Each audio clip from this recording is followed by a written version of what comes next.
आजच्या रात्रीचं शेवटचं पुष्प हरिभक्त परायण श्री सुनील मयेकर कीर्तन सादर करत आहे. चौथ्या दिवशीची माळ म्हणजेच कुष्मांडा देवी. ओम सुरा संपूर्णं कलशं रुधिरायुक्त प्लूतमेव च दधाना हस्तपद्माभ्यां कुष्मांडा शुभदास्तु मे. असं या आजच्या रात्रीचं देवीचं वर्णन आहे. नवरात्र उत्सवात 9 दिवस देवीची आराधना करत असतात. आपल्या कुटुंबीय आणि इतरांच्या समवेत आपण जो पूजापाठ गायन कीर्तन सादर करतो त्यामागे प्रत्येकानं एक लक्षात ठेवलं पाहिजे. केवळ स्वर्गातली देवीलाच नमस्कार करून उपयोग नाही, तर पृथ्वी तलावर अनेक महिला वर्ग श्रीसागर यांच्या निमित्तानं प्रत्येकानं या नवरात्रीच्या निमित्तानं त्या स्त्रीवर्गाला सन्मान द्यायला पाहिजे. म्हणूनच हा नवरात्री उत्सव आहे, हा नवरात्रीचा जागर आहे. आज 4थ्या दिवशी असं म्हणतात की अध्यात्मामध्ये गौतम बुद्ध आपल्याला माहीतच असेल. Lord Buddha left his palace in search of peace and we are in search of peace at the cost of palace. म्हणजे गौतम बुद्ध सुद्धा जेव्हा त्यानं खरं आत्मज्ञान प्राप्त झालं तेव्हा त्याने आपला राजवाडा सोडून शांतीसाठी एकांतात प्रवास सुरू केला. आणि आज तोच विषय घेऊन प्रारब्धामध्ये सुख आणि दुःखांच्या गोष्टीमध्ये हरिभक्तपरायण सुनील मयेकर आपल्या पुढे घेऊन येत आहे. संत तुकारामांचा अभंग कीर्तनाच्या माध्यमातून आपल्यासमोर संपन्न होत आहे. प्रत्येकाने आवर्जून याचा लाभ घ्यावा हे विनंती.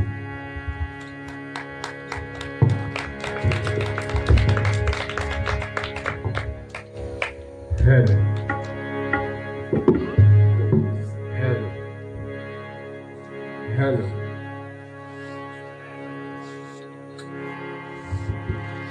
हेलो.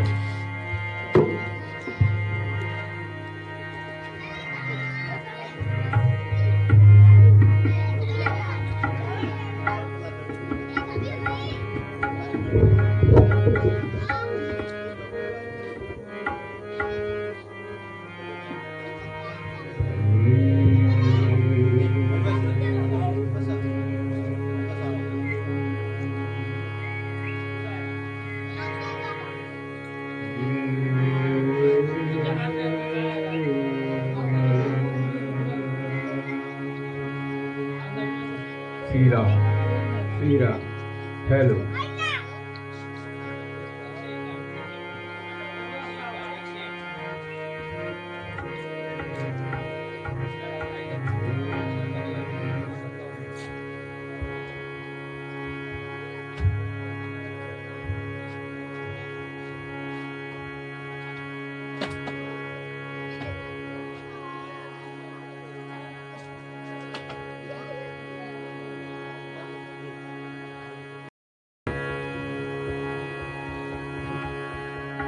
यांना मनापासून नम्र अभिवादन करून मी माझ्या आजच्या कीर्तन सेवेला सुरुवात करतो.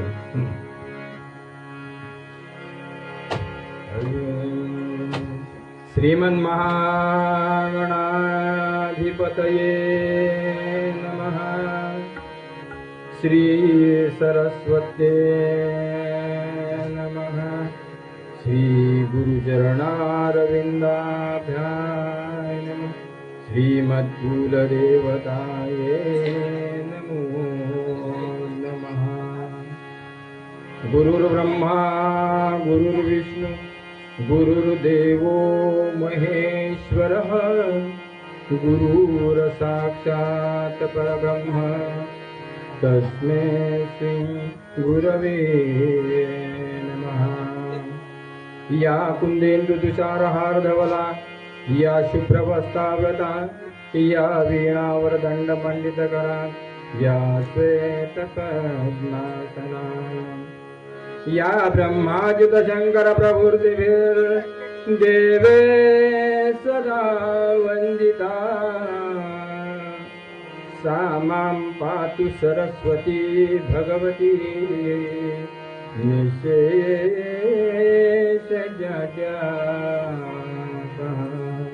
मूकं करोति वाचालं पङ्गुं लङ्घयते गिरिं यत्कृपातमहं वन्दे परमानन्दमाधवम्। कृष्णाय वासुदेवाय हरये परमात्मने प्रणतः क्लेशनाशाय गोविन्दाय नमो नमः। आपदामप्रहर्तारं दातारं सर्वसम्पदा लोकाभिरामं श्रीरामं भूयो भूयो नमाम्यहं। श्रोता वक्ता श्रीराम समर्थ श्रीराम समर्थ श्रीराम समर्थ।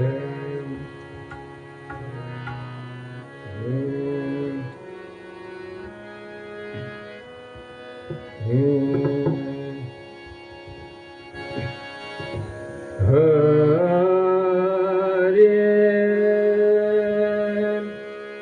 जय जय राम कृष्ण हरे राजा राम हरि जय जय राम कृष्ण हरे राजा राम हरि जय जय राम कृष्ण हरे राजा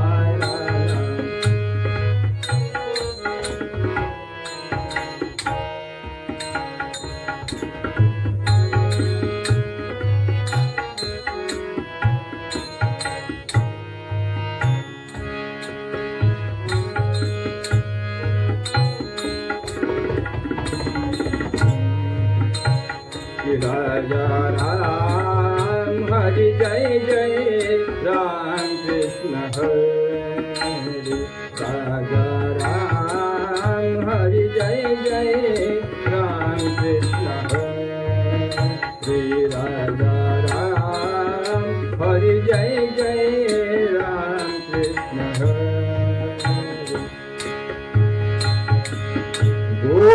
गोवर्धन जरम गोपाल नरथ गोवर्धन जरम गोपाल नरथ गोवर्धन नरम गोपाल नरथ।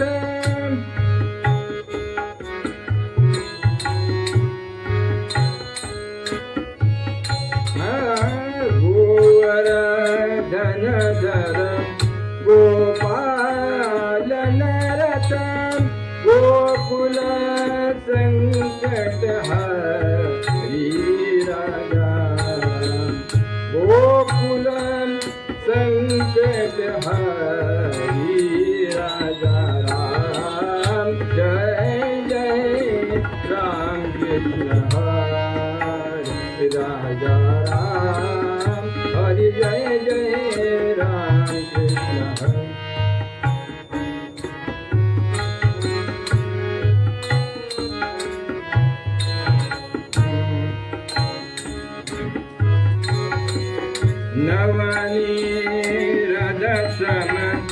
नवनीत प्रिय नवनी हृदयसम नवनीत प्रिय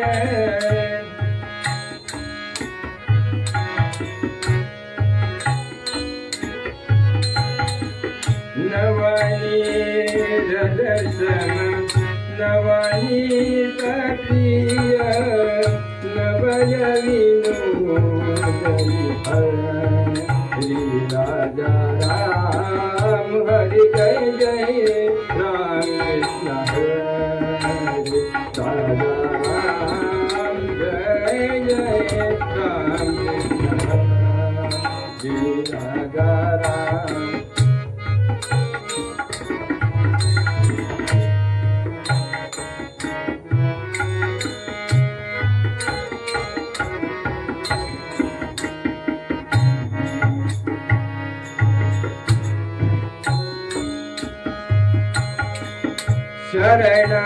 शरणंगत दीना दीना शरणंगत दीना दीना शरणंगत दीना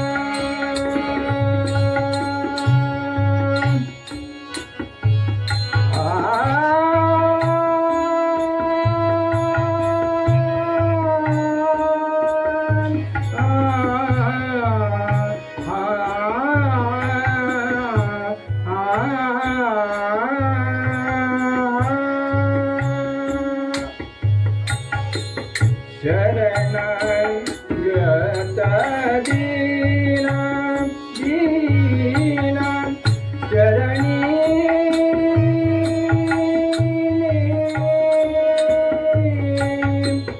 करुणा दृष्टि हरि राजा राम करुणा दृष्टि हरि राजा राम जय जय राम कृष्ण हरे राजा राम जय जय राम कृष्ण हरे राजा राम जय जय राम कृष्ण हरे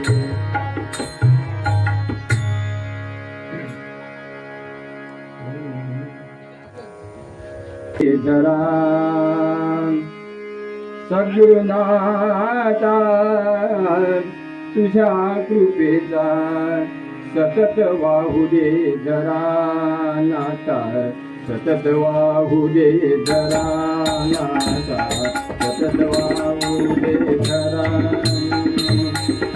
सद्गुरुनाथा तुझ्या कृपेचा सद्गुरुनाथा तुझ्या कृपेचा सद्गुरुनाथा तुझ्या कृपेचा सतत वाहू दे जरा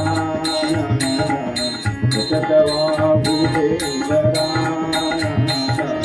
सतत वाहू दे जरा गुरुयेचा तुकानाथ अनसुयेचा तुकानाथ अनसुयेचा तुकानाथ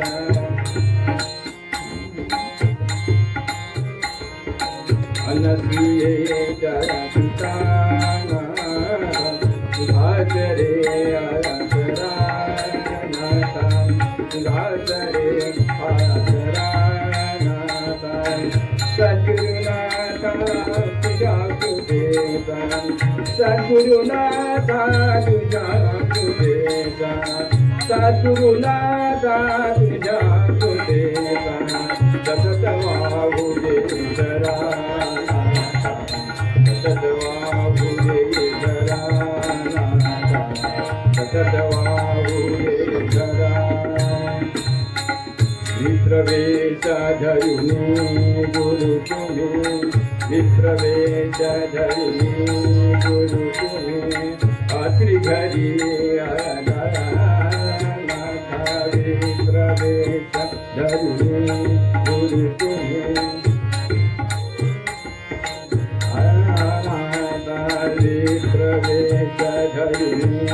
गुरु तुम्ही श्री घरी आला अनसूयेच्या पुण्याई अनसूयेच्या पुण्याई बाळ तिथे झाला भक्तासाठी जन्मही तुमचा भक्तासाठी जन्मही तुमचा भक्तासाठी जन्मही तुमचा भक्ता उदारा नाथा अनुसूयेचा सुता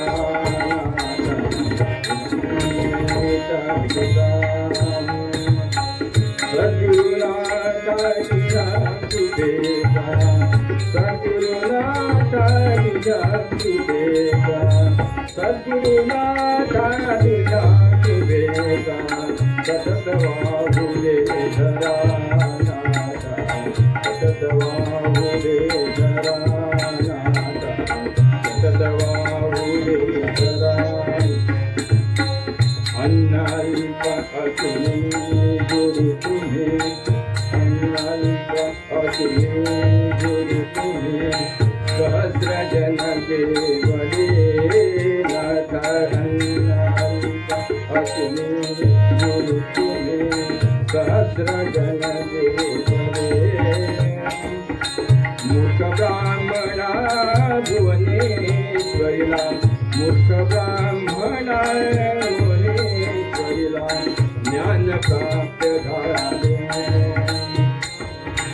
अष्टरूपे ही निभवाडीला अष्टरूपे ही निभवाडीला अष्टरूपे ही निभवाडीला दाविले विप्रवरा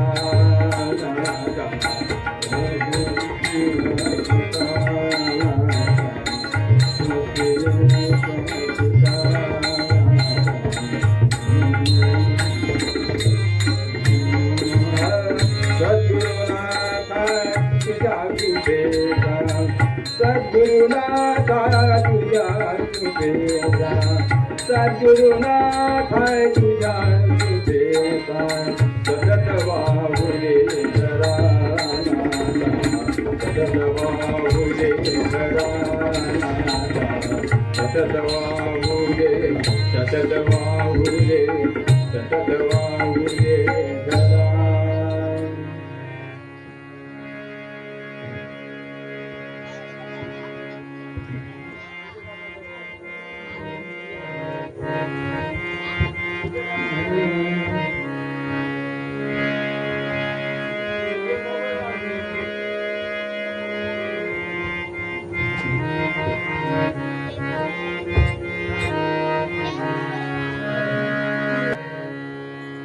थोडस भगवंताचं नामस्मरण करूया.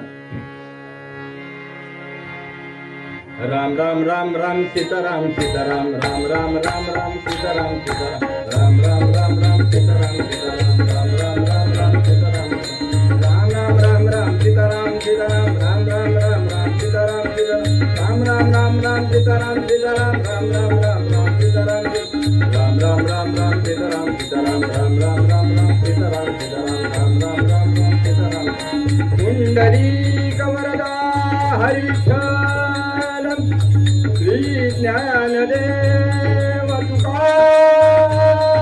तुकाराम पंढरीनाथ भगवान की जय राजाधिराज रामचंद्र भगवान की जय गो ब्राह्मण प्रतिपालन छत्रपती शिवाजी महाराज की जय अवधूत चिंतन श्री गुरुदेव दत्त मंगलमूर्ती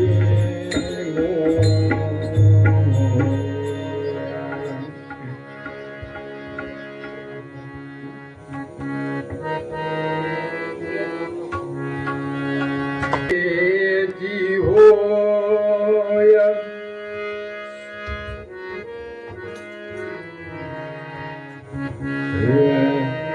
प्रारभेची होय सुख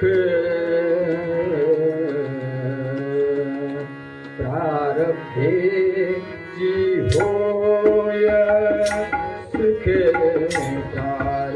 प्रारब्धेची होय सुख प्रारब्धेची होय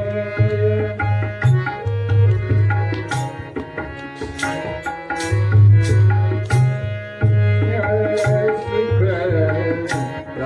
प्रारब्धेची होय सुख प्रारब्धेची होय सुख प्रारब्धेची ओढे मन प्रारब्धेची जोडे मन प्रारब्धेची होय सुख प्रारब्धेची होय सुख प्रारब्धेची होय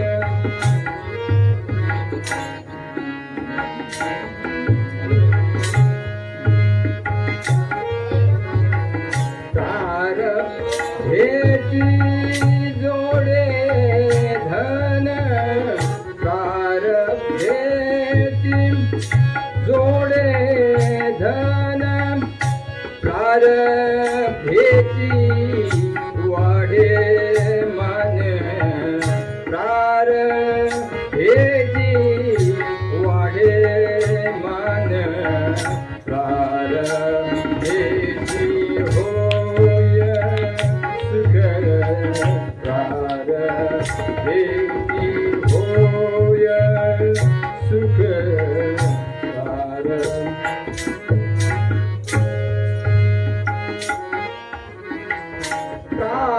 प्रारब्धेची होय दुःख प्रारब्धेची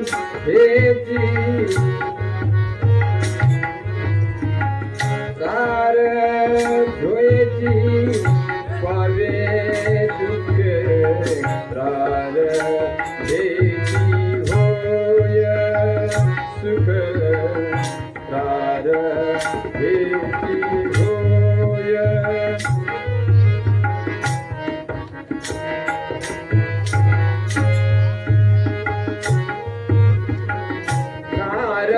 प्रारब्धेची वडे धन प्रारब्धेची जोडे धन प्रारब्धेची वाढे मन प्रारब्धेची वाढे मन प्रारब्धेची होय सुख प्रारब्धेची होय दोष करीसी वाया दोष करीसी वाया भजमना पंढरी राया राया प्रारब्धेची होय सुख प्रारब्धेची होय सुख प्रारब्धेची होय सुख प्रारब्धेची भरे पोट प्रारब्धेची भरे पोट तुका करीना उभाट तुका करीना उभाट प्रारब्धेची होय सुख प्रारब्धेची होय सुख प्रारब्धेची प्रारब्धेची प्रारब्धेची होय सुख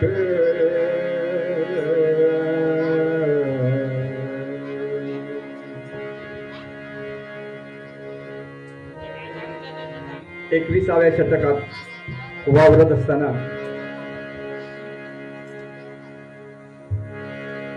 प्रारब्धाच्या गोष्टी करणं खरं तर चुकीचं आहे. विज्ञान युगात आपण वावरतो आहोत.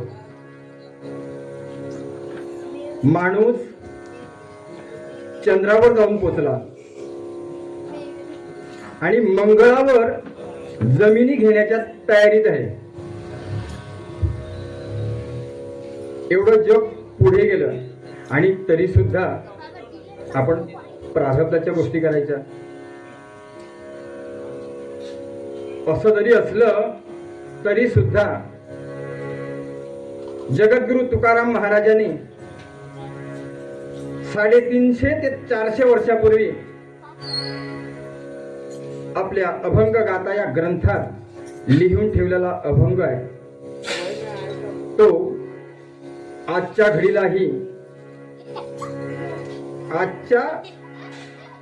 घडीलाही सध्याच्या युगात आपल्या जीवनाशी तंतोतंत जुळणारा आहे बघा.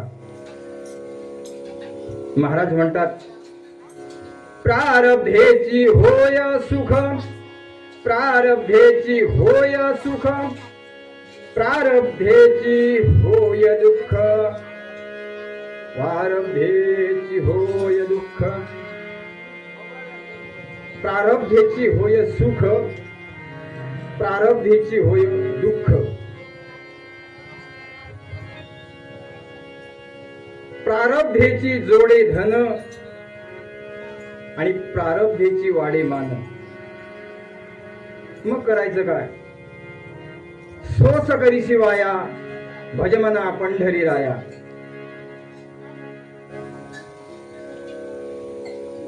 जे आपल्या जीवनात सुख दुःख ही नेहमी येतच असतात, पण ही सुख किंवा दुःख प्रत्येकाच्या जीवनात प्रारब्धानुसारच ती प्राप्त होत असतात. म्हणूनच तर तुकाराम महाराज म्हणतात, प्रारब्धेची होय सुख, प्रारब्धेची होय दुःख. सज्जन हो, आपण जीवनात जे काही करणार त्याचं फळ हे आपल्याला निश्चितच मिळत असतं. आपण जर का चांगलं वागलो, सदाचाराने वागलो, सद्विचाराने वागलो तर निश्चितच त्याचं फळ चांगलंच उगवणार आहे. मग आपण चिंता का करायची? प्रत्येक माणूस हा चिंता करत असतो, उद्या माझं कसं होणार, उद्या माझं काय होणार, उद्या मला पैसा मिळणार आहे की नाही, उद्या मला जेवण मिळणार आहे की नाही. असा विचार फक्त मानवच करत असतो. समस्त प्राणी मात्र फक्त मानव आणि मानवच उद्याचा विचार करतो. अन्य कुठलाही प्राणी उद्याचा विचार करत नाही. पशु पक्षी बघा, ते सकाळीच उठतात, चिवचिवाट करतात, भगवंताचं नामस्मरण करतात, गाणी गातात. त्यांनी कधी घरट्यामध्ये आणून ठेवलंही काय हो? दाणे आणून ठेवले टिपून, उद्या पाहिजेत म्हणून. पण आपण मात्र उद्याचा विचार करत असतो. म्हणून संत म्हणतायत, का चिंता मम जीवने यदि हरर विश्वंभरो गीयते, नोचे दर्भक जीवनाय जननी स्तन्नम कथं निर्मले. जर का आपल्या हे प्रारब्धात आहे, महाराज म्हणतात, आपल्या जे काही आपल्या प्रारब्धामध्ये असेल तसं आणि तसंच घडणार आहे. त्यात यत् किंचितही मानव फरक करू शकत नाही. हे आपण जुनी माणसं म्हणायचे नाही का, ब्रह्मदेवाने गाठी बांधून ठेवलेले आहेत, हे प्रारब्धाचे भोग आहेत. त्यासाठी एक सुंदर असा श्लोक सांगितला आहे, 6 गोष्टी सांगितल्या आहेत प्रारब्धावरच्या.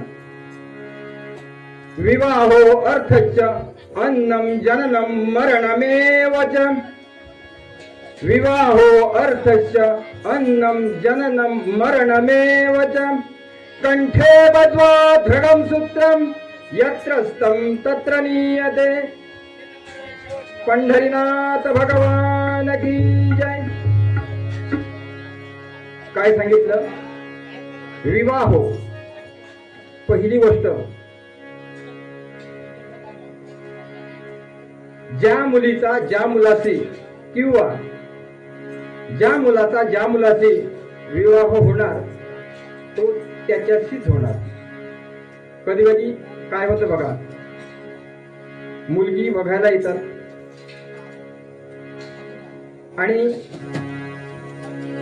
निरोप सांगतो म्हणून असं सांगतात आणि 4 दिवसांनी तुम्हाला पसंत आहे की नाही हे 4 दिवसात कळवतो, लगेचच सांगत नाही. तसं यांनी मुलगी बघितली आणि काही कारणावरून काहीतरी खटकलं आणि जवळजवळ 5 वर्षांनी म्हणजे ती विवाह रद्द झाला, मुलगी नको, नापसंत केली त्यावेळी. पण काही वर्षांनी पुन्हा तोच मुलगा त्या मुलीला विचारायला आला आणि लग्न जमलं. म्हणजे कसं असतं, ज्याच्या विवाह सुद्धा असाच असतो, जसं लिहून ठेवलंय, जसं आपलं प्रारब्ध आहे तसंच आपल्याला त्याचं फळ मिळणार आहे. विवाहो अर्थच्च. दुसरी गोष्ट महाराजांनी काय सांगितली बघा, अर्थच्च म्हणजे पैसा. ज्याला जेवढा पैसा मिळायचा असेल त्याला तेवढा मिळणार आणि मिळणारच.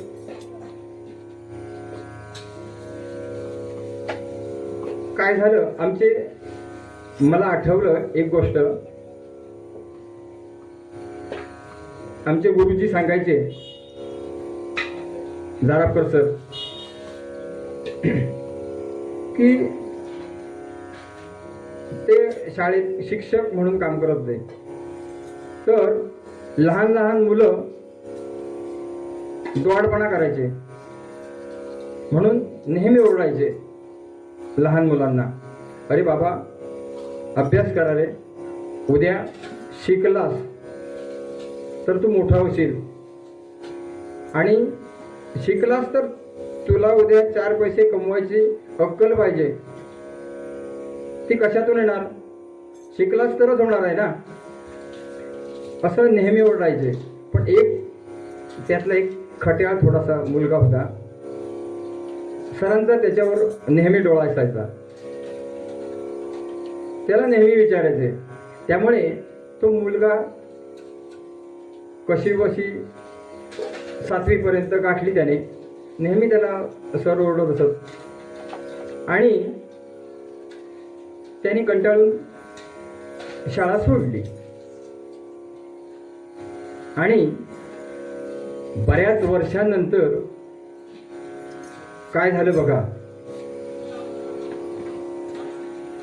सर असेच बाजारातून चालले होते, त्यांची एक स्कूटी होती, त्या स्कूटीवरून चालले होते आणि एवढ्यात एक काळ्या रंगाची मोठी 4 व्हीलर गाडी तिथे येऊन सरांच्या समोरच त्याने उभी केली आणि सर एकदम दचकले, कोण हा वेडा माणूस आहे, एकदम समोर येऊन गाडी लावतोय. पण तो त्यांचा शिष्य होता. काच खाली केली आणि सरांना विचारतोय, ओळखलं का सर? सर म्हणाले, नाही रे. कोण? अहो मी तुमचा विद्यार्थी आहे, तुम्ही नाही का?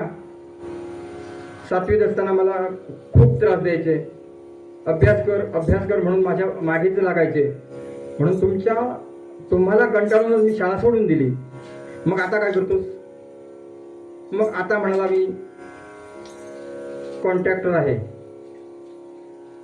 चांगली 1.5 कोटीची गाडी त्यांच्या समोर आणून लावली. आता म्हणाला मी कॉन्ट्रॅक्टर आहे. ही जेवढी सिंधुदुर्गात कामं चालतात ना, हे सगळं टेंडर मी घेतो. बघा शिकला किती? 7वी पास. अर्थस्य म्हणजे इथे शिक्षणाचा काही संबंध आला का पैसा कमवायला? त्याच्या नशिबात जेवढा पैसा होता तेवढा त्याला मिळाला. विवाहो अर्थस्य अन्नम. ज्याला जे जेवण मिळणार, ज्याच्या प्रारब्धामध्ये आहे ते मिळणार आणि मिळणारच. असं एकदा एका ठिकाणी असंच कीर्तन चाललं होतं आणि बुवा कीर्तन करत होते आणि त्या कीर्तनामध्ये एक श्लोक त्यांनी सांगितला, का चिंता मम जीवने यदिर्हरर विश्वंभरो गीयते नोचे दर्भक जीवनाय जननी तन्नं कथं निर्ममे. हे जे प्रारब्धात ठरलेलं आहे ते मिळणार म्हणजे मिळणार. असं जर आहे ना तर तो काहीतरी बुवा वेगळंच काहीतरी सांगतायत. मी जर उद्या काम नाही केलं, मेहनत केली नाही किंवा सांगितलं नाही घरी की मला अमक जेवण पाहिजे, व्हेज पाहिजे, नॉन व्हेज पाहिजे, मी आता म्हणाला बायकोला सांगून आलोय की मला नॉन व्हेज पाहिजे म्हणून, मी नाही सांगितलं तर मला मिळणार आहे का? तो देव, तुमचा जो देव आहे ना, तो आणून मला देणार आहे का? उगाचच काहीतरी बुवा सांगताय, लोकांना म्हणे गंडवतायत. असं म्हणायला लागला तर दुकानात दुसऱ्या दिवशी हॉटेलमध्ये बसून मग त्या हॉटेलवाल्याने ऐकलं आणि म्हणाला, अरे असं नसेल, त्या कीर्तनकार बुवांना काहीतरी अनुभव असेल म्हणून सांगतायत ते. नाही म्हणाला, मला काही हे पटत नाही. मग जर असं जर असेल ना तर मी देवाची परीक्षाच घेतो. आणि तो हो खरोखरच उठला आणि दुसऱ्या दिवशी सकाळी लवकर उठला आणि थेट अरण्यात जाऊन उंच अशा झाडावर चढून बसला आणि देवाची परीक्षा घ्यायला.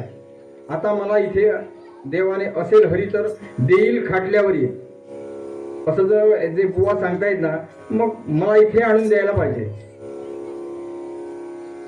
देवाला सुद्धा मग चिंता पडलेली असते आणि हा बोगिया म्हणून तो हटनिग्रही वर जाऊन बसला. आता मी म्हणजे देवाची परीक्षा घ्यायला. दुपार झाली. त्याचं म्हणणं कसं होतं बघा, की मला देवाने इथे आणून जर प्रारब्धात असेल तर मिळेल असं बुवा सांगतात. मग इथे आणून मला, मी वर जाऊन बसणार, तिथे आणून मला त्याने द्यायचं त्या देवाने. मग मी देवाला माने. म्हणजे तो नास्तिक होता आणि दुपार होईपर्यंत तो तिथे वर जाऊन बसला आणि ह्याच्या पोटात कावळे ओरडायला लागले काही वेळाने आणि म्हणायला लागला की हे आता आपल्याला काही जमणार नाही. पण निश्चय केला ना हटनिग्रही बोघ्या तरी देव आहे की नाही. मग थोड्याच वेळात मागच्या साईडने त्याला आवाज ऐकायला आला, काहीतरी म्हणजे 7-8 माणसांच्या पावलांचा आवाज आला. आणि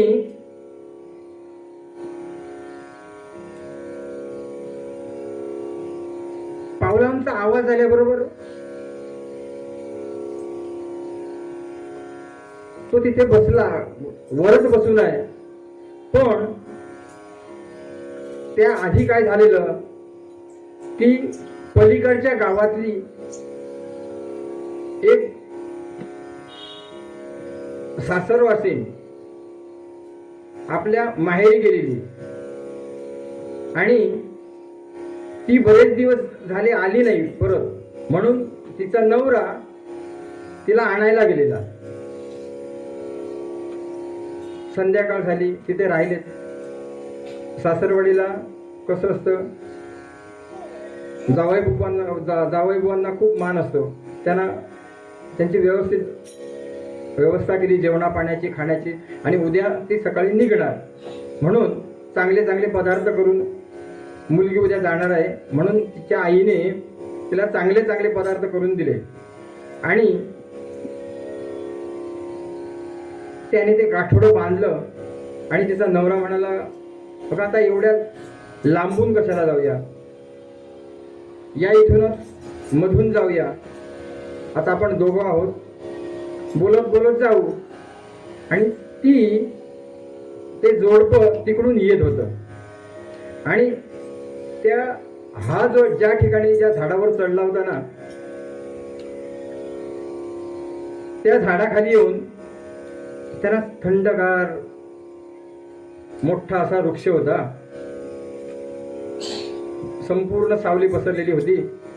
त्यांना तिथे विश्रांती घ्यावीशी वाटली म्हणून त्यांनी तिथे बसले. आणि नवरा सांगतोय तिचा की हे बघ, आता फार दुपार झालेली आहे, आता आपण जे काही आणलंय ना खाण्यासाठी, तुझ्या आईने काय दिलंय, भूक लाडू, तान लाडू, ते इथे सोडूया आणि निघून जाऊया. मग दुपार पण झाली आहे. आणि ते तिथे ज्या ठिकाणी ज्या झाडावर तो चढला होता, तो नास्तिक माणूस त्या झाडाखाली येऊन त्याने गाठोडं सोडलं. सोडल्याबरोबर त्या पक्वान्नाचा वास सरळ त्याच्या नाकात घुसला. आणि त्याला राहवत नाही, असं म्हणजे राहवलं नाही. त्याच्या मनात असं वाटायला लागलं की आता मला हे सगळं अन्न मिळायला पाहिजे होतं, पण हा उतरणार कसा, उतरू शकत नाही. मला देवाने इथं आणून द्यायला पाहिजे. आणि त्यांनी सोडलं ते गाठोडं. आणि एवढ्यात त्या 7-8 माणसांच्या पावलांचा आवाज आला. पावलांचा आवाज आल्याबरोबर हे जोडप्याने ते सगळं ऐकलं. आणि म्हणाली, ती नवऱ्याला सांगते की हो, इथे ह्या घनदाट अरण्य आहे, इथे चोर लुटारू वगैरे असतात, मी ऐकलंय, दरोडेखोर. मग आपण इथे जास्त वेळ थांबण्यात अर्थ नाही, आपल्याकडे दागिने आहेत, ते दरोडेखोर काढून घेतील आणि आपल्याला मारतील सुद्धा.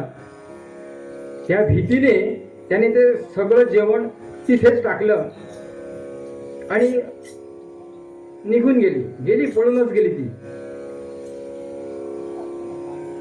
आणि तेवढ्यात ते सगळे 7-8 जण जे भिल्ल होते, आदिवासी समाजातले गुंड, पटकन त्यांना ते जेवण तिथे दिसलं. त्यातला एक जण जरा थोडासा हावरट स्वभावाचा होता. त्याने पटकन जाऊन, त्याला राहवलं नाही, ते एवढं चांगली चांगली पक्वान्न बघितल्याबरोबर पटकन जाऊन तो उचलत होता. मग त्यांचा जो म्होरक्या होता ना, म्होरक्या ज्यावेळी जवळ येतो ना, त्यावेळी आपण त्या मातेला हॉस्पिटलमध्ये नेतो. पण कधी कधी हॉस्पिटलमध्ये नेण्याच्या आधी रिक्षामध्ये सुद्धा जन्म होतो. कधी कधी असं होतं की हॉस्पिटलमध्ये दाखल होतात आणि नंतर डॉक्टर सांगतात अजून 4 दिवसांनी या, अजून 4 दिवस बाकी आहे, त्यामुळे घरी जा. आणि घरी निघाली की वाटेत सुद्धा जन्म होतो, रिक्षामध्ये सुद्धा जन्म होतो. असं म्हणजे ज्याचा जन्म जिथे प्रारब्धात आहे, ज्या ठिकाणी, त्याच ठिकाणी होणार. विवाहो अर्थश्च अन्नम जननम मरणमेवच. ज्याचं मरण जिथे आणि जिथे आहे तिथे आणि तिथेच होणार. काही वर्षापूर्वी किल्लारीमध्ये मोठा भूकंप झाला. कित्येक घरं तिथे उद्ध्वस्त झाली आणि त्या घराखाली लाखो माणूस चिरडून मेले. पण त्याच्या आदल्या दिवशी असं झालं की एका घरात पाहुणे आले होते. भूकंप व्हायच्या आदल्या रात्री म्हणजे आदल्या दिवशी. तर तिथे मरण कसं असतं बघा. एकाच्या घरात साप शिरला, म्हणजे ज्यांच्या घरी पाहुणे आले होते आणि ती घरातली 8-10 माणसं होती आणि 2 पाहुणे, म्हणजे 10-12 माणसं झाली. आणि त्याच आदल्या रात्री त्यांच्या घरात साप शिरला म्हणून ती त्या सापाला घाबरून बाहेर झोपली अंगणात. साप घरात झोपला. म्हणजे कसं, सापाच्या भीतीने ती बाहेर झोपली. पण झालं काय, भूकंपाच्या वेळेला ती सगळी घरं कोसळली आणि घराखाली ती सगळी लोक चिरडून मेली. पण ही अंगणात झोपलेली होती ना 10-12 माणसं, ती वाचली. पण त्याच दिवशी काही 5-6 माणसं किल्लारीमधून मुंबईला जायला निघाली. म्हणजे धोका टळला, त्यांना ते मिळालं नाही. म्हणजे जो भूकंप झाला त्या भूकंपात त्यावेळी ती गावात नव्हती, मुंबईला गेली. पण ठाण्यापर्यंत गेली आणि त्यांची प्रायव्हेट बस होती. ठाण्यापर्यंत गेल्याने 4-4:15 वाजले असतील सुमारे. आणि ड्रायव्हर असतो, त्याला थोडीशी विश्रांती हवी असते. म्हणून त्या ड्रायव्हरने आता म्हणाला 1 तास उरला आहे, थोडीशी जरा विश्रांती घेऊया आणि नंतर मग पुढे निघून जाऊया. म्हणून साईडला गाडी लावली आणि ड्रायव्हर आणि तो क्लीनर तिथे झोपले. आणि ही माणसं होती ना, ती त्यांच्या बाजूला बिछाना घातला आणि ती झोपली. काही वेळाने पुढे जे टँकर वगैरे, एक तेलाचा टँकर लावलेला होता, त्याला गळती लागलेली होती. त्याचा तो थोडासा थिपकत होता आणि थोडं त्याच्यातून जे तेल, पेट्रोल बाहेर पडत होतं ना, ते यांच्या बिछाण्याखालून कधी खाली गेलं ह्यांना कळलंच नाही. आणि हा म्हणता उजाडल्याबरोबर त्यातलाच एक माणूस, त्याला अग्निहोत्राची सवय, काडी मारल्याबरोबर संपूर्ण ती 10-20 माणसं जळून खाक झाली. जरी तिथे ती वाचून आली, पण इथे त्यांचं मरण हे निश्चित होतं, अटळ होतं.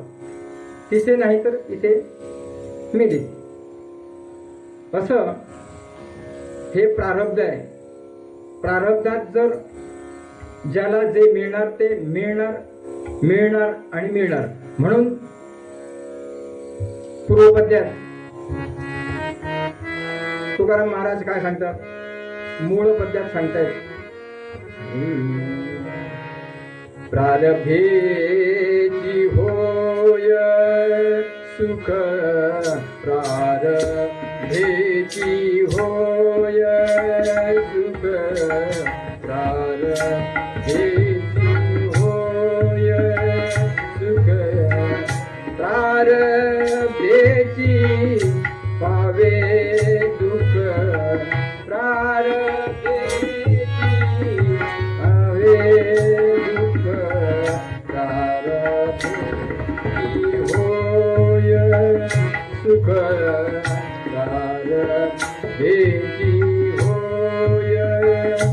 सुख प्रारब्धेची होय प्रारब्धेची पावे दुःख प्रारब्धेची प्रारब्धेची प्रारब्धेची पावे दुःख प्रारब्धेची होय सुख प्रारब्धेची होय सुख प्रारब्धेची होय सुख सोच करीची वाया सोच करीची वाया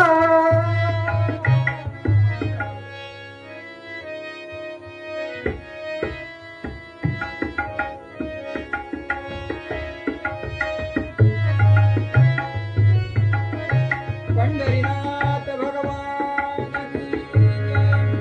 सोच करीची वाया भजमना पंढरी राया राया प्रारब्धेची होय सुख प्रारब्धेची होय सुख प्रारब्धेची प्रारब्धेची प्रारब्धेची होय सुख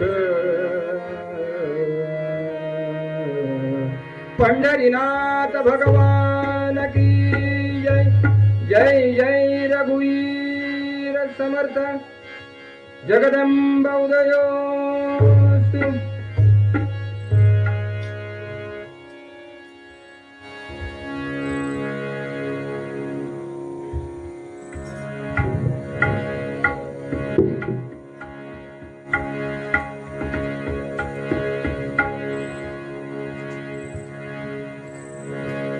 कसं आहे श्रोते हो,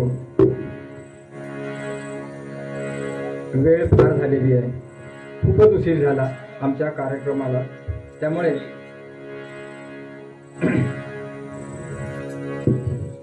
कथाभाग जास्त लांबण लावत नाही, थोडक्यात सांगण्याचा प्रयत्न करतो. कथाभाग असा आहे की प्रारब्धालाच अनुसरून असा प्रारब्ध हे माणसालाच नव्हे तर भगवंताला सुद्धा सुचलेलं नाही. ते कसं हे आपण आता कथाभागात बघूया. तत्पूर्वी थोडासा देवीचा जागर करूया आणि त्यानंतर कथाभागाला सुरुवात करूया.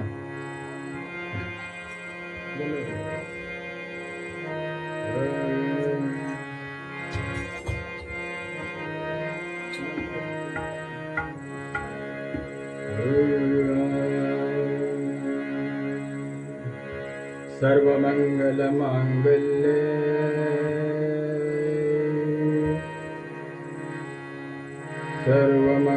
सर्वमंगलमांगल्ये शिवे सर्वार्थसाधिके शरण्ये त्र्यंबके गौरी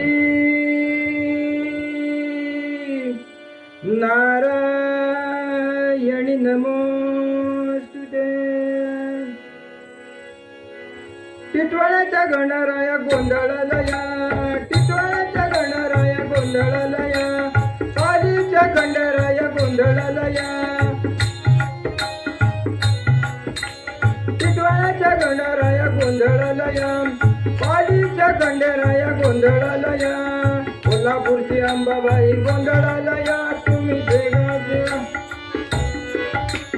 कोल्हापूरची अंबाबाई गोंधळालया तुम्ही सातारची आई गोंधळालया कोल्हापूरची अंबाबाई गोंधळालया तुम्ही सातारची मंगळाई गोंधळालया. गोविंद गोपाळांचे मेळी गोपाळांचे मेळी आम्ही गोंधळ गोंधळी गोंधळी आम्ही गोंधळी गोंधळी आम्ही गोंधळी गोंधळी आम्ही गोंधळी गोंधळी कोल्हापूरची अंबाबाई गोंधळाला या प्रकारचे मंगळाई गोंधळाला या शिर्डीचे साईबाबा गोंधळाला या तुम्ही शेगावचे गजानन गोंधळाला या शिर्डीचे साईबाबा गोंधळाला या तुम्ही शेगावचे गोंधळाला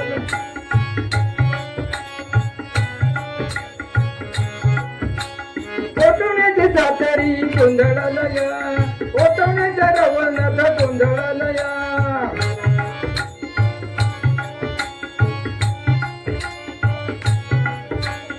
ओटवण्याचे सातेरी गोंधळाला या ओटवण्याच्या रवणाचा गोंधळाला या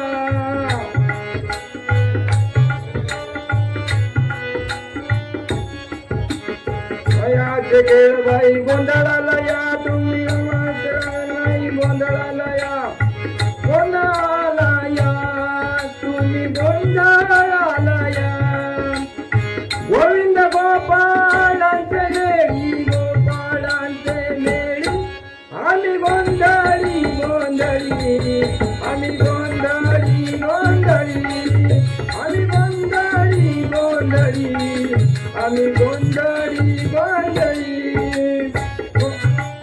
कामक्रोध बकरा मरा उदर माईच्या वरा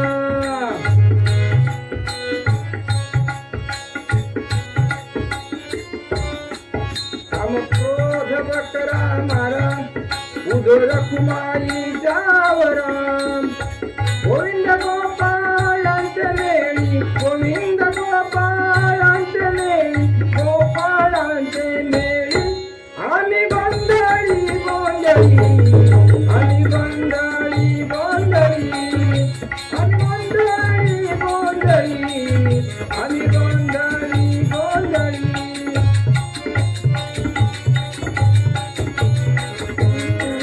गोंधळी कोल्हापूरची अंबाबाई गोंधळाला या सातारची मंगळाई गोंधळाला या सातारची मंगळाई गोंधळाला या तुम्ही दिल्लीच्या साईबाबा गोंधळाला या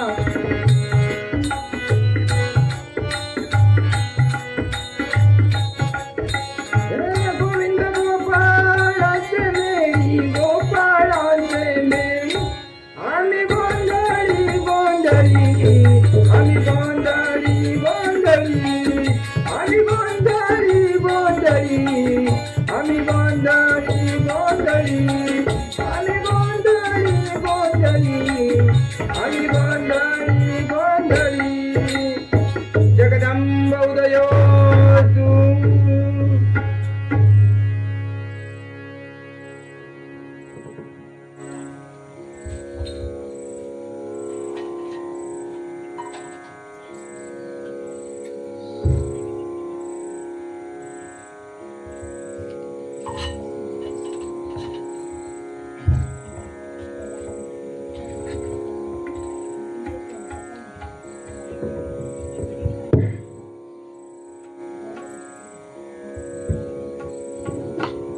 कथा भागाला सुरुवात करूया.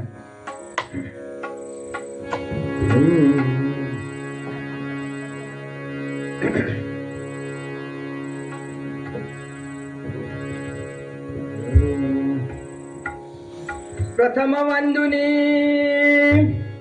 सद्गुरु चरणा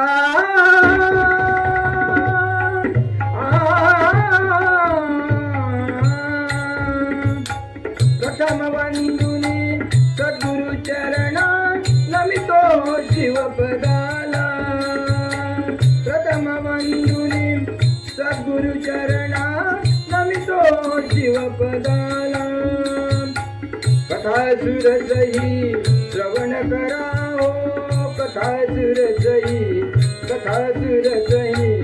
श्रवण करा हो सारे कली सकलाला साधो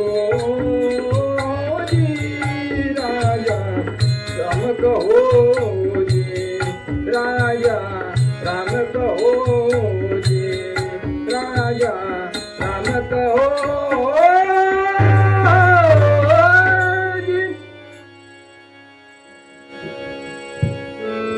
कैलास पर्वताच्या शिखरावर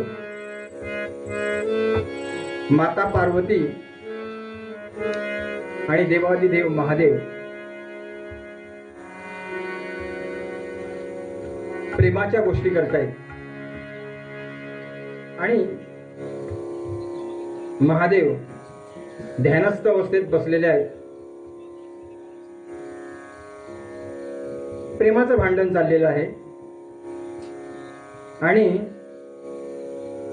माता पार्वती त्यांना जागृत करते. ते ध्यान मुद्रेत बसलेले आहेत शंभू महादेव आणि माता पार्वती त्यांना जागृत करते आहे आणि म्हणते आहे, अहो तुम्ही असं तासनतास ध्यानस्थ अवस्थेत बसलेले असता, तुम्हाला आपल्या संसाराची काळजी आहे की नाही?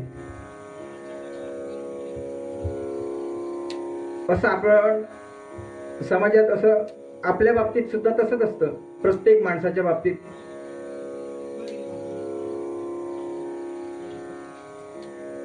आता माझे साथीदार आहेत, त्यांना सुद्धा असंच त्यांच्या घरातली मंडळी असंच म्हणत असतील की तुम्ही रात्रंदिवस भजन कीर्तन करत फिरता, घरात मुलांना, बायकोला आणि त्या आई वडिलांना वेळ देणार तर कधी? असं प्रत्येकाच्या घरात भांडण चाललेलं असतं. तसं माता पार्वती महादेवांना सांगते आहे की मी आता खूप कंटाळलेली आहे. तुम्ही आज या शिखरावर, तर उद्या त्या शिखरावर, तर परवा कुठे त्या गुंफेत, कधी स्मशानात. मला फार कंटाळा आहे या असं जीवन जगताना. त्यासाठी मला आता हे काही जमवायचं नाही. त्यासाठी मला एक सुंदर असं घर पाहिजे, ते मला तुम्ही बांधून दिलं पाहिजे. आणि ती हट्टारच भेटली हो. महादेव तिची समजूत काढतायत. अगं पार्वती, आपल्याला कशाला पाहिजे घर? आपलं आहे ते खूप बरं आहे. आणि कोणी तुझ्या हे कोणी डोक्यात घातलं हे सगळं घराचं वगैरे? तुला कधीपासून हा हव्यास सुरू झाला? आपण आहोत ते बरं आहे. उगाच घर आणि कशाला ते? अगं आपल्याला स्वतःचं घर कशात? ते काही नाही, मला स्वतःचं घर पाहिजे. ते आहेत ती इतरांची घरं, आपलं ते आपलं. त्यामुळे मला स्वतःचं म्हणून घर पाहिजे. म्हणून ती हट्टालाच भेटली आणि म्हणते आहे स्वर्ग्या, वदे पार्वती ते धवा शंभूला, वदे पार्वती ते धवा शंभूला, सदन बांधावे एक माला, सदन बांधावे एक माला, सदन बांधावे एक माला, वदे पार्वती, वदे पार्वती ते धवा शंभूला, सदन बांधावे एक माला, सदन बांधावे एक माला, नाही दुसरे त्रिजगी जया ऐसे, नाही दुसरे त्रिजगी जया ऐसे, नाही दुसरे त्रिजगी जया ऐसे, नाही दुसरे त्रिजगी जया ऐसे, कुठे संतोषे राहू आम्ही ते, सुखे संतोषे राहू आम्ही ते सुखे संतोषे राहू ते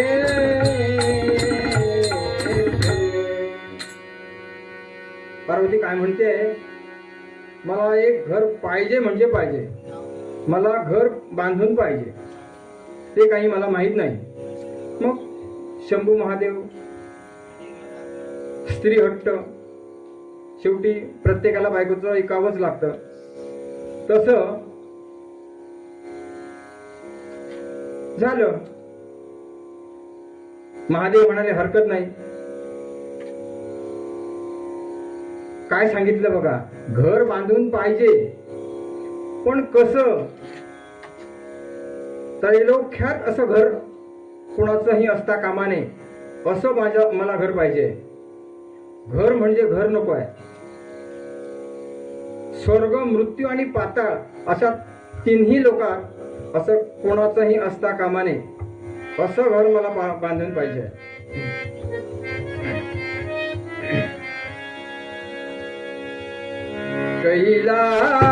कैलासावरी समाधी सुखे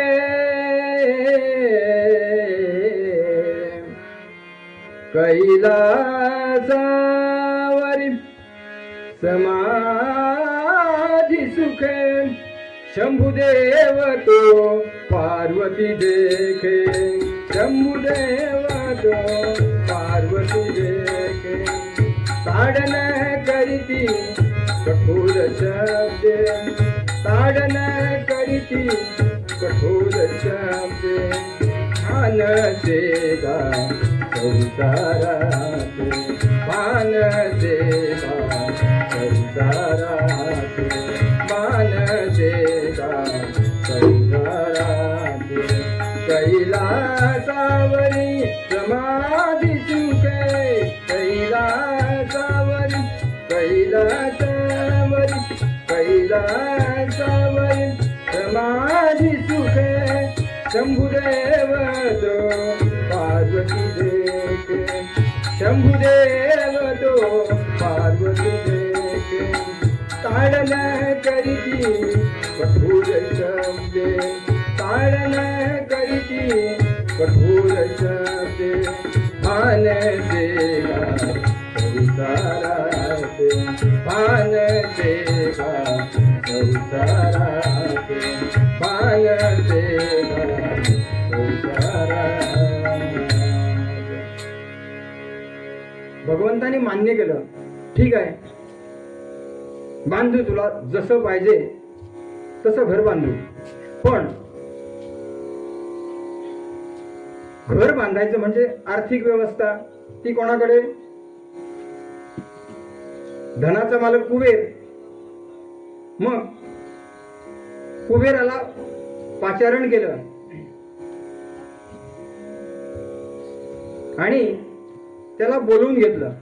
मग बोलावून कुबेराची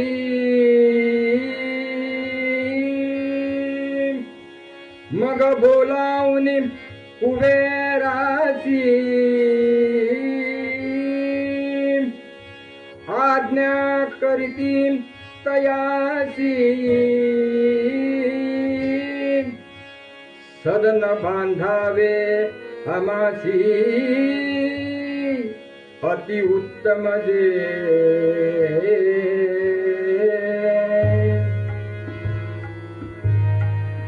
कुबेराला बोलवलं. कुबेर महाराज आले आणि त्यांना सांगितलं, कुबेरा, हे बघ, माझ्या पार्वतीची अशी अशी इच्छा आहे, तिला घर बांधून पाहिजे. आतापर्यंत मी आपल्या निधीमधून, देवतांची एक निधी असते ना, आपण आपली कशी, त्याच प्रकारे देवतांचे सुद्धा कुबेराकडे सगळं धन. आतापर्यंत मी काहीही मागितलेलं नाही तुमच्या ट्रेझरीतलं,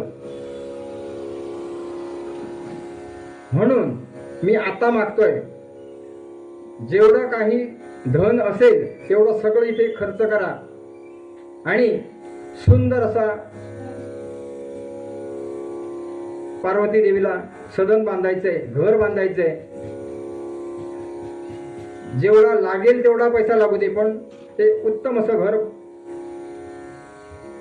बनवलं पाहिजे. मग त्यासाठी आर्किटेक्ट पाहिजे. आर्किटेक्ट कोण?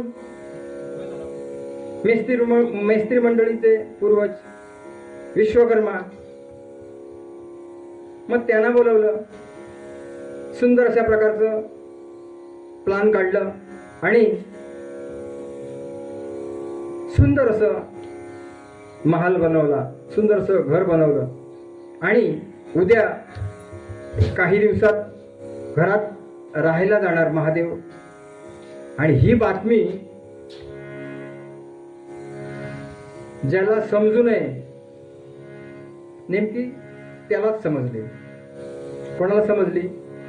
नारायण रमा रमणा, नारायण रमा रमणा, मधुसूदना मनमोहना, मधुसूदना मनमोहना, करुणागना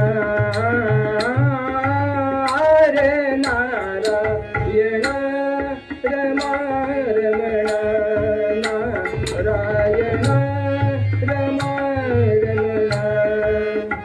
भावत ये दडकरी हरी, बलसागर गोविंदा. भावत ये दडकरी धडकरी, बलसागर गोविंदा. तुझिया चरणी सागर मंथन, तुझिया चरणी, तुझिया चरणी, तुझिया चरणी सागर मंथन करितो प्रेमानंदा, प्रेमानंदा. नारायण रमायणा, मधुसूदना मनमोहना, मधुसूदना मनमोहना, करुणागना रे नारायण, नारायण, नारायण. आणि नारद मुनींना समजले आणि नारद मुनी तिथे प्रकट झाले आणि म्हणाले, धन्य आहेत महादेवा, आपण घर बनवलं, आपण घर बांधलं, म्हणजे आता तुम्ही घरात राहणार. म्हणून महादेवांकडे ते विचारपूस करतोय. ठीक आहे, घर बांधलात, बरं झालं, म्हणजे तुम्ही आता घरात राहणार. पण देवा, एक लक्षात ठेव, तुम्ही आता नवीन वास्तू उभी केला, म्हणजे गृहप्रवेश करायच्या आधी एक वास्तुशांत सोहळा वास्तुशास्त्राप्रमाणे करण्याची पद्धत आहे. मग तो तुम्ही केलात का? असेच घरात गृहप्रवेश करणार आहात का? मग ठीक आहे, महादेव म्हणाले करूया, त्यात काय. आणि नंतर मग आपण राहायला जाऊ त्या घरात. म्हणून मग आता त्यासाठी जो पुरोहित पाहिजे, दशग्रंथी ब्राह्मण पाहिजे, असा ऐरा गैरा नको आहे. मग दशग्रंथी ब्राह्मण आणणार कुठून? मग नारद म्हणाले, आहे, शोधायची काहीही गरज नाही. हो, तुमचाच भक्त आहे, एकदम जवळचा भक्त, आणि तो म्हणजे रावण. महादेव म्हणाले, अरे मग हरकतच नाही, तो माझा जवळचा भक्त आहे, मी सांगितलं म्हटल्यानंतर तो कधीही येईल. मग ठीक आहे म्हणाला, मी रावणाला बोलवून घेतो आणि वास्तुशांत घराची करूया. म्हणून नारद मुनी निघाले, नारायण, आणि तिथे रावणा समोर येऊन उभे राहिले आणि म्हणाले, रावणा, तुझ्या देवाने तुला आज्ञा केली आहे की तुला एक बऱ्याच दिवसांनी काम आलंय. पण रावण म्हणा, मला आणि काम? मी राज्यकर्ता आहे, मला काम सांगणारा कुणीच नाही या जगात. उलट मीच जनतेला काम देतो. म्हणाला, तसं नाही, तुझ्या देवाने तुला काम सांगितलंय आणि ते म्हणजे तुला महादेवाने जे घर बनवलं आहे त्या घराचं वास्तुशांत करायचं आहे आणि ते वास्तुशांतीची पौरोहित्य तुला करायचं आहे. तो म्हणाला, मी कधीच सोडलं पौरोहित्य वगैरे. मी आता पौरोहित्य करत नाही. मी आता राजा आहे लंकेचा. राजाने ही सामान्य कामं करायची नसतात, ती कार्यकर्त्यांनी करायची असतात. म्हणून नारद म्हणाला, अरे आधी ऐकून तरी घे, काम कोणाचं आहे, कोणी सांगितलंय? अरे तुझ्या महादेवाने सांगितलंय. महादेवाने, तुझा देव तो. मग त्याच्या लक्षात आलं, माझ्या महादेवाने सांगितलं. मग म्हणाला, हरकत नाही. त्याला सांगितलं की चांगले 7-8 ब्राह्मण बघ, 10-12, आणि 8 दिवस लागून चांगल्यापैकी शास्त्रोक्त पद्धतीने धर्मशास्त्राचा आधार घेऊन व्यवस्थित गृहशांती केली पाहिजे. म्हणून पण एक लक्षात ठेव, हे जे तू जाणार आहेस महादेवाच्या घराची वास्तू शांत करायला, ते मंदोदरीला मात्र सांगू नकोस. तिला तिकडे घेऊन जाऊ नकोस. रावण म्हणाला, असं कसं? मंदोदरीला नको? ती माझी बायको आहे, तिला सांगितलंच पाहिजे. तिला कदाचित तिने सांगितलं मी पण येते, तर मग तिला सुद्धा अजिबात म्हणाला सांगू नकोस. तिला अजिबात कळता कामा नये. तू एकटाच जा. म्हणून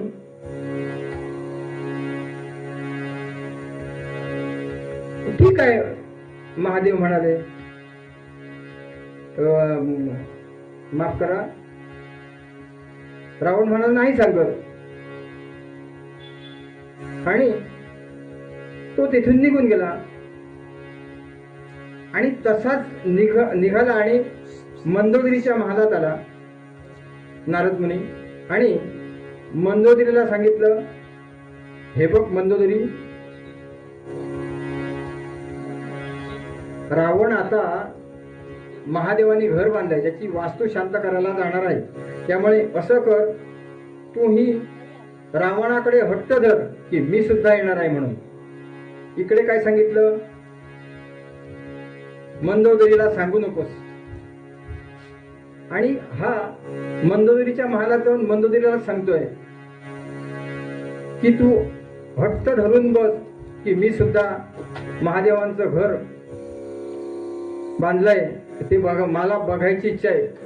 कारण त्यांनी सांगितलं तसं वर्णन, असं एवढं सुंदर वर्णन केलं की त्रैलोक्यात असं घर नाही आहे म्हणून. आणि तिला सांगितलं नारदाने, त्रैलोक्यात घर नाही ते नाही, तू एकदा हे असं घर बघून तरी ये. असं घर बघायला मिळणार नाही. तू हट्ट धर आणि रावणासोबत जा आणि ते बघ तरी. तुमचं हे काहीच नाही म्हणाला, कसपटा समान आहे. तुमचं जे ही लंका आहे ती कसपटा समान आहे. एवढं सुंदर असं घर बांधलेलं आहे. म्हणून रावण निघाला आणि लगेचच मंदोदरी आली. म्हणाली, मी सुद्धा येणार. ठीक आहे. मंदोदरीला तो घेऊन गेला आणि चांगले 8 दिवस लागून वास्तू शांत केला. देवाने सुद्धा त्यांची 8 दिवसाची सुंदर प्रकारे व्यवस्था केली, राहण्याची, खाण्यापिण्याची. आणि 8व्या दिवशी दक्षिणा देण्याचा दिवस होता. आणि अशीच ही दोघे जण आपल्या कक्षामध्ये बसले आणि मंदोदरी विचारते आहे रावणाला, अहो तुम्ही आता महादेवांकडे काय मागणार? महादेव पण खुश झालेले आहेत याचं काम बघून, याचं पौरोहित्य बघून. तुम्ही काय मागणार आहात? तुमच्या देवाकडे आता तुम्ही मागणार आहात काय, असं विचारते. तर मी अगं माझा देव एवढा भोळा आहे की मी जे काही मागेन ते सहज देऊन टाकणार आहे. काही मागा, मला तो देऊन टाकणार, देणार आणि देणारच. मंदोदरी म्हणते, बघा मी सांगते ते तुम्ही मागाल का? म्हणाल त्यात काय, मागतो ना. नंतर मग देवाने दिलं नाही म्हणून तुम्हाला हार पत्करावी लागणार, त्याचं काय? तो म्हणाला असं होणारच नाही.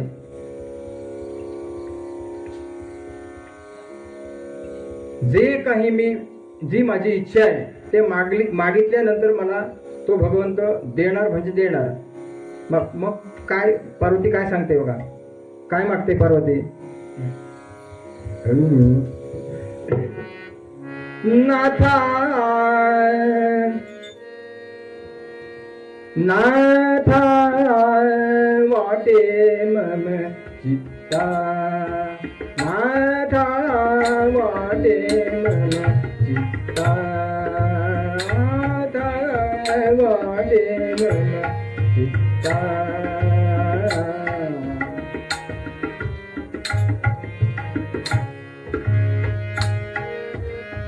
नाथा वाटे मम चित्ता, नाथा वाटे मम चित्ता, नाथा वाटे मम चित्ता. अति सुंदर है सदनची वाट, अति सुंदर है सदनची वाट, मागून घ्यावे लंकाधीशा, वाटे मम चित्ता, नाथा वाटे मम चित्ता, नाथा वाटे मम चित्ता.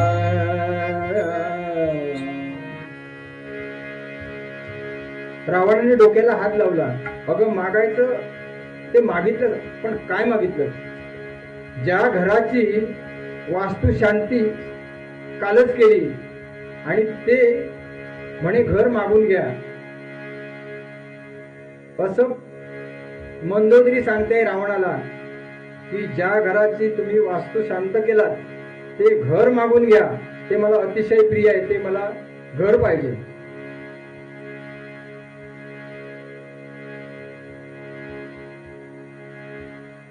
मग महादेवाने विचार केला, कारण भोळे देवते कुठलाही विचार न करता ओ देवाने तथास्तु म्हटलं आणि देऊन टाकलं. बघा किती भोळे आहेत ते. आणि अक्षरशः असं पाणीच सोडलं. पाणी सोडलं. मला एकाने विचारलं की पाणी सोडलं, पाणीच का सोडतात? दूध का सोडू नये? तूप का सोडू नये? तेल का सोडू नये? हो, साधी गोष्ट आहे. तेल, तूप किंवा दही, दूध हे सगळं हाताला चिकटून राहतं. पाणी अजिबात चिकटणार नाही. म्हणून त्याला पाणी सोडलं म्हणजे दान हे सत्पात्री लागलं पाहिजे. त्यासाठी संकोच न करता कुठलंही दान करत असताना निसंकोचपणे ते दान केलं पाहिजे. तसं महादेवाने देऊन टाकलं आणि ही त्या घरात राहायला लागली. आणि पार्वती डोक्याला हात लावून बसली. ओहो, काय केलात? एवढ्या खटाटोप करून मी तुमच्याकडून जे घर बांधून घेतलं आणि तेही तुम्ही देऊन टाकलात. म्हणून पार्वतीने पुन्हा एकदा गवताचं घर बनवलं. आता काय दिलं ते दिलं म्हणून गवताचं घर आपण त्यांना घरात राहायचंच होतं पार्वतीला. म्हणून तिने ठीक आहे, देव म्हणाला दिलं ते दिलं, आता काय त्याचा स्वार्थ करून काहीच उपयोग नाही. मग म्हणून स्वतः पार्वतीने गवताचं एक घर पुन्हा बनवलं आणि तिथे ती सुखाने राहत आहेत दोघे पण. आणि ही बातमी पुन्हा नारद मुनींना समजली आणि नारद मुनी तिथे प्रगट झाले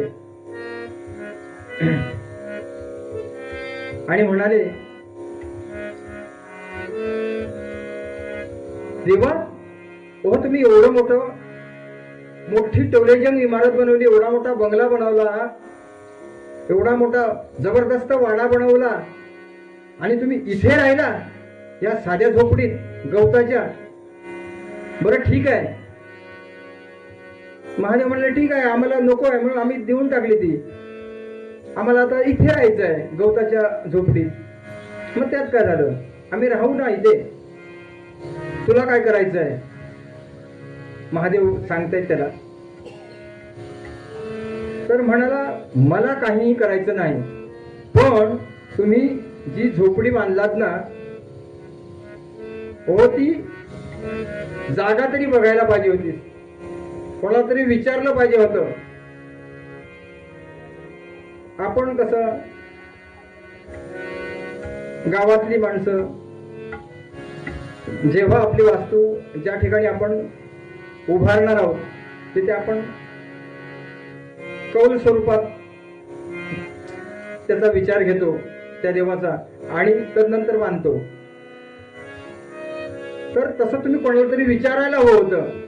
ती बांधलात ती शनिदेवाच्या वाटेवर आहे म्हणाला. ही जी झोपडी बांधली आहे ना पार्वतीने, ती शनिदेवाच्या वाटेवर आहे. आणि शनिदेव म्हणजे तुम्हाला तर माहितच आहे, त्याची जर का तुमच्या त्या झोपडीवर वक्रदृष्टी पडली तर ती क्षणार्धात जळून जाईल. म्हणून तिथे तुम्ही ती बांधू नका, तुम्ही दुसरीकडे जागा बदला. न पेक्षा त्या शनिदेवाला सांगा की तू या वाटेने येऊ नकोस म्हणून. हे सगळं पार्वतीने ऐकलं आणि लगेचच ती महादेवाला सांगायला लागली, शनिदेव तुमचा भक्त आहे ना, निस्सीम भक्त आहे, जवळचा भक्त आहे. मग तुम्ही त्याला सांगा की तू या वाटेने येऊ नकोस, तुझा मार्ग बदल, दुसरीकडून जा.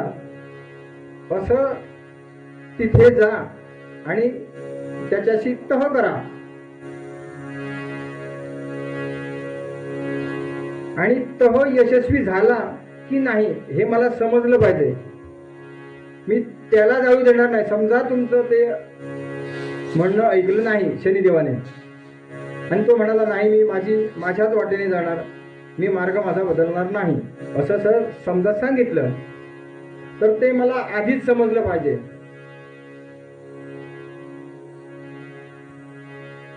मी आधीच स्वतः जाळेन पण दुसऱ्याला मी जायला देणार नाही. म्हणून पण ते मला समजणार कसं, असं सांगितलं त्याने. असं तुम्ही आधी जाऊन तिकडे शनिदेवाला सांगा. आणि समजा शनिदेव ऐकला नाही तर मात्र मी स्वतः माझी झोपडी स्वतः जाळणार आहे, शनिदेवाला जाळू देणार आहे. सरण हे जाळू देती शनिदेव वासनी, सदन हे जाळू देती शनिदेव वासनी, सदन हे जाळू देती शनिदेव वासनी, सदन हे आमुचे सोये जाळी नमी, सदन हे आमुचे सोये जाळी नमी, सदन हे आमुचे सदन हे आमुचे सोये जाळी नमी, सदन हे आमुचे सदन हे आमुचे सदन हे. पार्वती काय म्हणते, मी स्वतः जाणणार आहे पण दुसऱ्याला ते शनिदेवाला जाळू देणार नाही. मग त्यासाठी तुम्ही असं करा, त्याला जाऊन सांगा, तिथे तह करा आणि मला समजलं पाहिजे तह यशस्वी झाला की नाही. त्यासाठी मग तुला समजणार कसा, तिथूनच समजलं पाहिजे. शनिदेवाच्या दरबारातून त्यांनी हो म्हटलं की नाही म्हटलं ते मला इथे समजलं पाहिजे. मग ते कसं समजणार? मग पार्वतीने युक्ती केली. शंभू महादेवांचं जे डमरू आहे ना, त्या डमरूला 7 आवर्तनं घातली आणि तो बांधला. तह यशस्वी झाला हे मला कसं समजणार? की शनिदेवाने जर सांगितलं, हो म्हटलं, मी वा तिकडे त्या वाटेने येत नाही, तर अजिबात तुम्ही डमरू वाजवायचा नाही, डमरू नाद करायचा नाही. म्हणजे मी समजेन की तह यशस्वी झाला. आणि समजा डमरू वाजला, डमरूचा नाद माझ्या कानात पडला, तर मी स्वतः जाळीन. पण ठीक आहे म्हणाला, माझा शनिदेव माझा ऐकणार नाही असं होऊच शकत नाही. म्हणून शंभू महादेव निघाले. सर्व तो लवाजमा घेतला.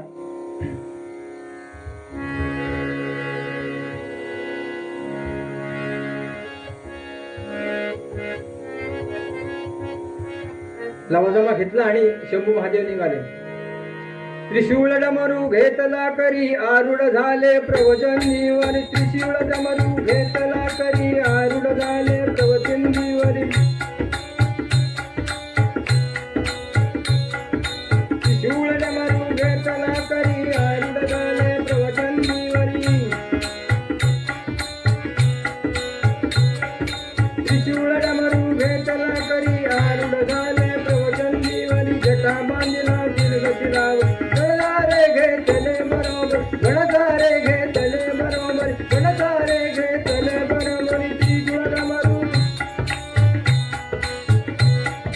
त्रिशूळ डमरू घेतला करी आरूढ झाले प्रवचंदीवरी. जटा बांधला दीर्घशिरावर गणधारे घेतले बरोबर. गणधारे घेतले बरोबर. गणधारे घेतले बरोबर. माळा शोभे रुद्राक्षांच्या. माळा शोभे रुद्राक्षांच्या. माळा शोभे. माळा शोभे रुद्राक्षांच्या. त्रिशूळ डमरू घेतला करी आरूढ झाले प्रवचंदीवरी. जटा बांधिला दीर्घशिरावर गणधारे घेतले बरोबर. गणधारे घेतले बरोबर. गणधारे घेतले बरोबरी. सगळा तो लवाजमा घेतला आणि शनिदेवाच्या वाटेने महादेव निघाले. असा धुरळा उडतोय आणि ही बातमी शनिदेवाला समजली. वेशीवर महादेव आहेत. भूतगण, पिशाचगण, मरुदगण, शंकरी टँकनी जे ही सगळी त्याचे जे भक्तगण होते भगवंताचे, ते सगळेच घेऊन, महादेव कधी एकटे कुठे जात नाही, लक्षात ठेवा. हा सगळा लवाजमा घेऊनच जात असतात. तर हा धुरळा उडवत महादेवांची स्वारी निघाली आहे.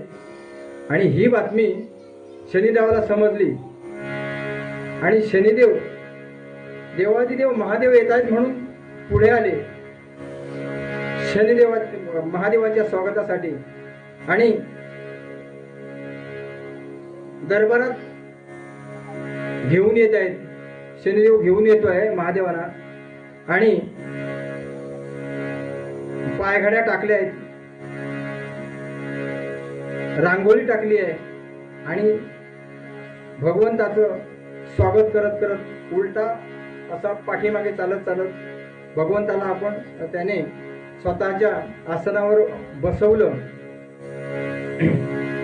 आणि नमस्कार केला आणि म्हणाला, पूजिले सन्माने पूजिले सन्माने पूजिले सन्माने पूजिले सन्माने महादेवांची शनिदेवाने महादेवांची शनिदेवाने पूजिले सन्माने पूजिले सन्माने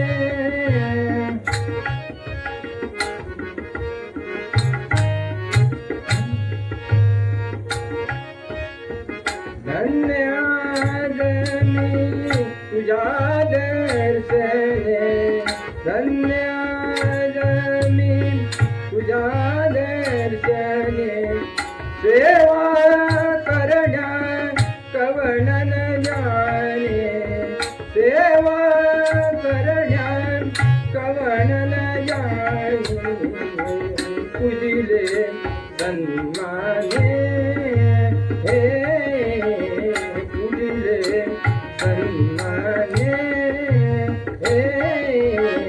पूजिले सन्माने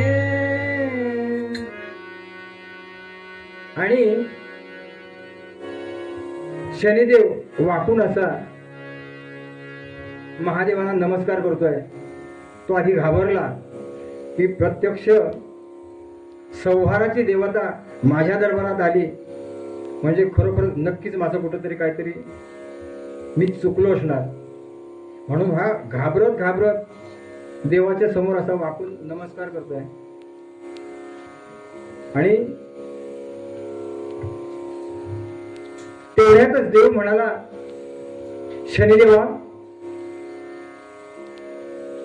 अरे माझं तुझ्याकडे थोडं काम होतं. असं म्हटल्याबरोबर शनिदेव वाकून उभा जो होता ना तो ताठ उभा राहिला आणि म्हणाला, माझ्या देवाचं काम तुम्ही ते करावं आणि आम्ही त्याचा आस्वाद घ्यावा एवढीच माझी इच्छा आहे. मग ठीक आहे म्हणाला, एवढीच इच्छा आहे ना मग करतो. आणि नृत्याला महादेवाने सुरुवात केली. सोहम हर डमरुबाज सोहम हर डमरुबाज सोहम हर डमरुबाज सोहम हर डमरुबाज उसके सुरतारो उसके सुरतारो उसके सुरतारो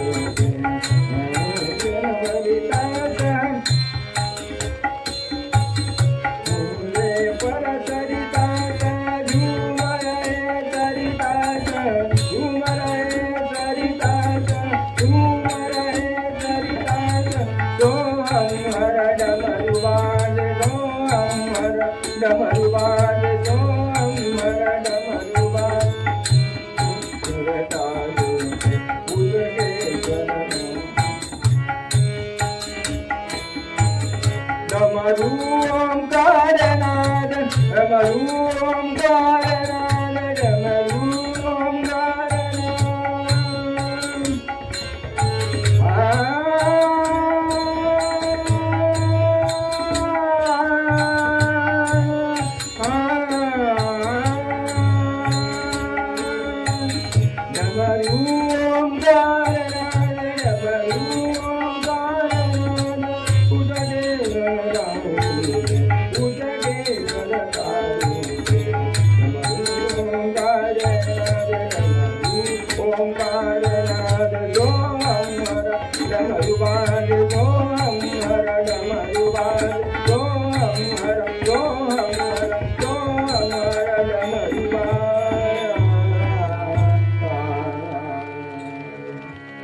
आणि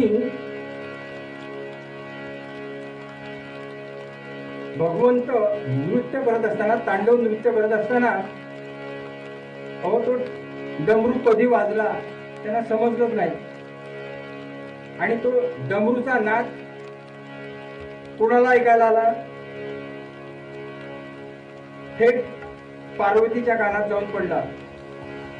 तो डमरूचा नाद त्रैलोक्यात दुमदुमला आणि पार्वतीने ऐकलं आणि स्वतःच्या मनाची तिने तयारी केली की शनिदेवाने आपली अट अमान्य केली, म्हणून पार्वतीने स्वतःची झोपडी पेटवून दिली. आणि तेवढ्यातच काही वेळाने महादेव पुन्हा माघारी परतले आणि झोपडीपाशी आले आणि म्हणाले, पार्वती, मी जिंकलो. तर यशस्वी झाला. आणि तिथे आल्यावर महादेवाने पाहिलं व झोपडी जळून खाक झालेली होती. चिमूटभर सुद्धा राख राहिलेली नव्हती. महादेव भडकले, कोणी केलं हे? कोणी केलं? तुम्हाला मी काय सांगितलेलं की डमरूचा नाद येता कामा नये.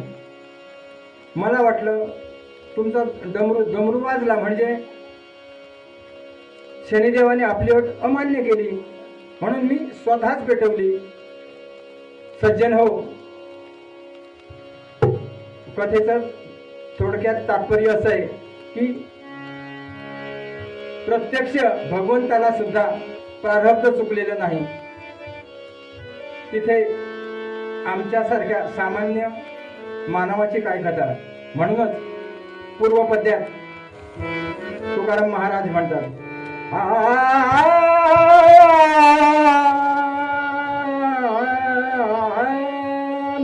प्रारब्धेची होय सुख, प्रारब्धेची होय सुख, प्रारब्धेची होय प्रारब्धेची पावे दुःख, प्रारब्धेची प्रारब्धेची प्रारब्धेची पावे दुःख, प्रारब्धेची होय सुख, प्रारब्धेची होय सुख, प्रारब्धेची होय प्रारब्धेची जोडे धन, प्रारब्धेची जोडे धन, प्रारब्धेची मिळे मान,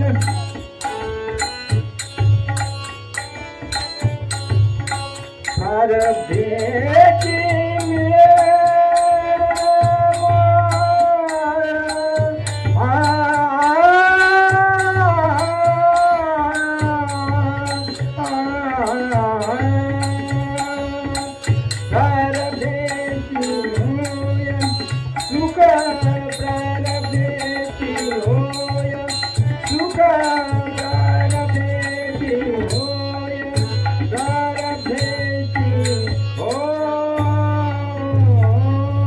पंढरीनाथ भगवान की जय.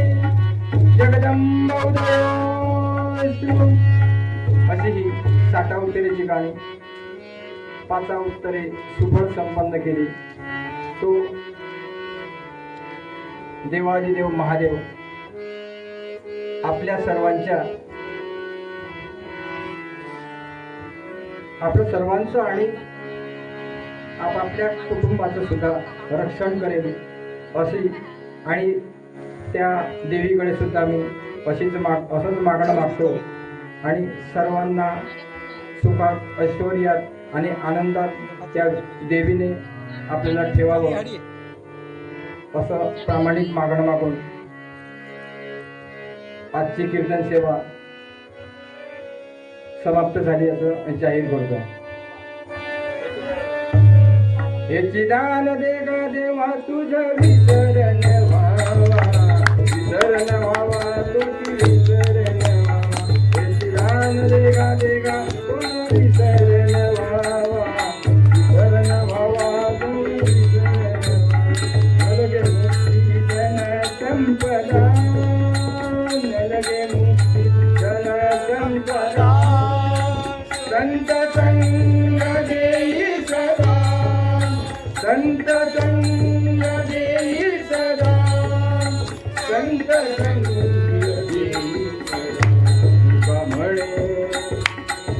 म्हणे गर्भवानी सुखे घालावे आम्हासी, घालावे आम्हासी, सुखे घालावे आम्हासी. त्याची जानवी मागेवा तुझ विसरण व्हावा, विसरण व्हावा, तुझ विसरण व्हावा, तुझ विसरण व्हावा, तुझ विसरण व्हावा.